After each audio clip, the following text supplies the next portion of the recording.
Warning, this video contains spoilers.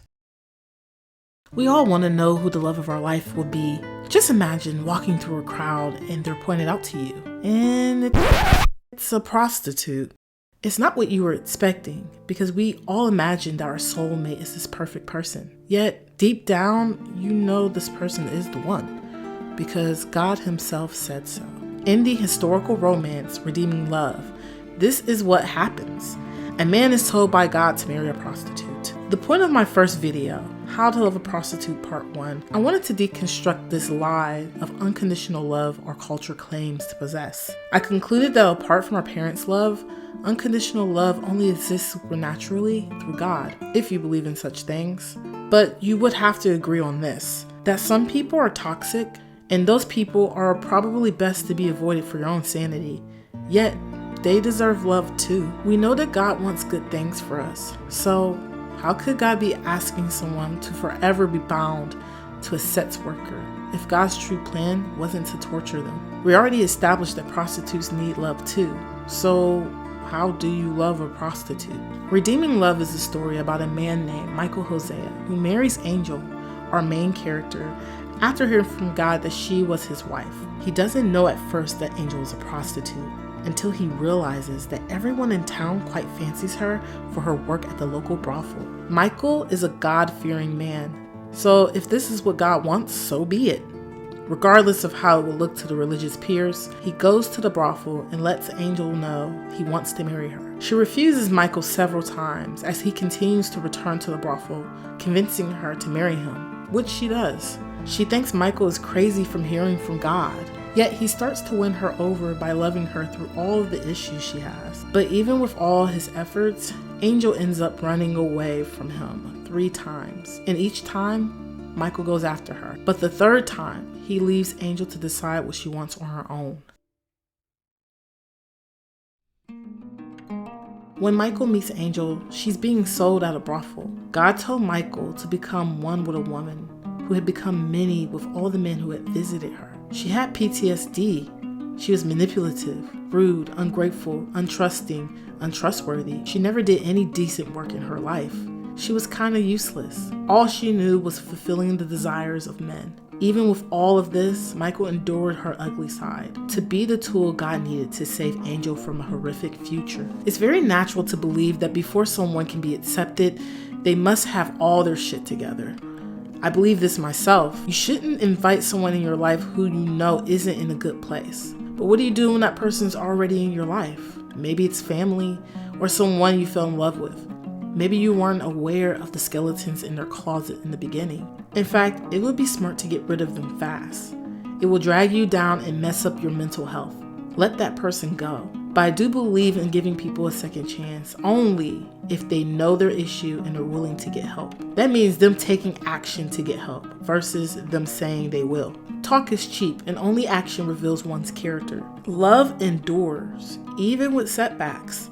When you see someone is trying but continues to fail, isn't a reason to give up on them. If you've ever had to change your eating habit by cooking food at home after a long day of work versus getting dinner at any of the 10 different fast food restaurants you have to pass on your way home daily, you know change isn't easy at all. But when someone is in your corner cheering you on and not judging you when you messed up, it makes it easier to win. Being that person that they don't have to hide from when things go wrong. There's only so much you can do to be that person, especially when the other person doesn't want to disappoint you. The more you are there in their failures, the more they will want to be better, making it easier for them to come to you for help. When someone is struggling with very bad habits, you can't take it personally, even if those habits are a direct attack on their loyalty to you. If you see them as someone diagnosed with a problem, it makes it easier to forgive them and keep fighting for them instead of fighting with them. They may see you hurt and angry. That is okay, as long as you can pick yourself back up and be the hand they need. Imagine failing the person you love because of your struggles. Put yourself in their shoes. The first time Angel ran away, she wasn't very close to Michael. He may not have been hurt by her running away the first time, but the second time she ran away, they had become very intimate emotionally and physically. It's not hard to imagine how painful it would be for someone to fall in love with you, then leave you. He could have taken it personally, but he remembered all the things she had told him. Horrible things she revealed about her past she hoped would disgust him into letting her go. However, all he could see was the horrible things this world had to offer. He was horrified by the things she told him, and when she ran off, he knew the reason. It wasn't because of him. She believed she wasn't worthy. And once Michael realized she left, he pitied her for not allowing herself to finally be loved. We interrupt our program to bring you this important message. Unless you know, and I mean really know, you're supposed to pursue someone so broken, I cannot recommend this. A real life example of this would be the relationship of New York's best-selling author and teacher Joyce Myers and her husband Dave Meyer. Joyce was raped by her father weekly until she was 18 and was later married to an unfaithful man. Before she met her current husband Dave, he had prayed to God for a broken woman to marry so he can bless her. He didn't know what he was truly asking for when Joyce was brought into his life. Joyce wasn't just broken, but for years and years, she was very difficult to be married to the point that he wasn't sure if he could even do it anymore. But if you know their story, you know that there wouldn't be a Joyce Meyer without a Dave Meyer. Now, she travels around the world talking about how God used her husband to heal her brokenness, as she uses her platform to help other people who are human trafficked and abused. Michael did this for Angel. He proved to her every day that she was worthy. He endured Angel's pain, along with being brokenhearted himself. She needed someone to see past her trauma without taking things personally. This is why we pay therapists to help sort out our internal issues.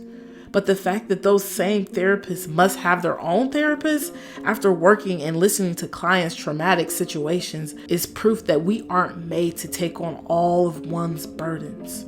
So how did Michael handle Angel leaving him and her painful stories? He didn't internalize them, but he heard her, loved her, and looked to the future. He got busy on his farm and sold his produce. When he came home, he didn't look at Angel as a former prostitute. He saw his wife, his partner, his friend. He saw the possibility, but Angel could only see her past.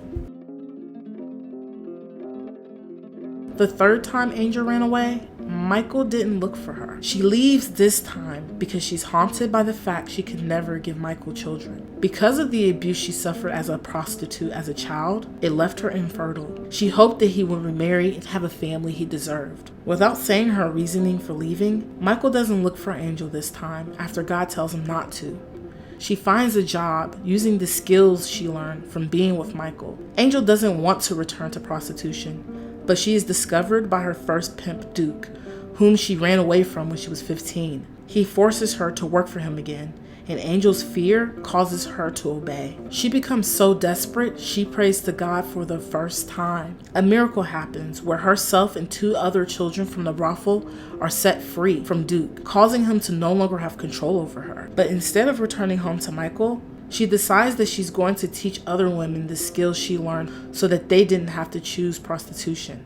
It's not until 3 years later she returns home, after learning that Michael was still waiting for her to return to him. This is a good lesson. At some point, we really just have to give thanks to God and move on. We are only human and we can only endure so much. This is just a story, and without supernatural assistance, our efforts won't work. Although you may have vision of hope and a new life for the lost ones in your life, they must get a vision for themselves, meaning without hope for ourselves, we are doomed.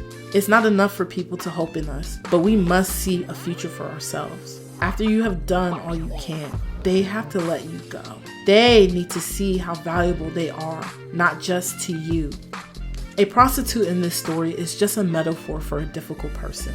If you haven't noticed by now, the story Redeeming Love is based on another story. It's based on the book of Hosea, in which God needed to help Israel understand his love for them. So, he had Hosea, a prophet, marry a prostitute to help people of Israel understand his relationship with him from his side. It can be difficult to know what we're doing until we see things from a different perspective. However, God really wanted people to see how much he really loved humanity. It's kind of crazy that God sees Israel, really humanity, as an unfaithful wife. However, His message is that there is nothing you have done that can stop him from loving you. All he wants is to bring you back home. Can you love like that? Or better yet, can you receive love like that?